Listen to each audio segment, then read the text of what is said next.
You ask Tiger to solve. This deals with linear equations with one unknown. The final result is x equals 11.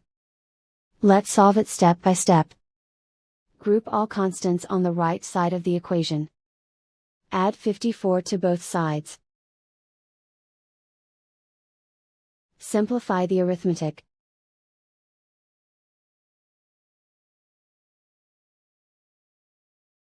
Isolate the x. Divide both sides by 4. Simplify the fraction. Find the greatest common factor of the numerator and denominator.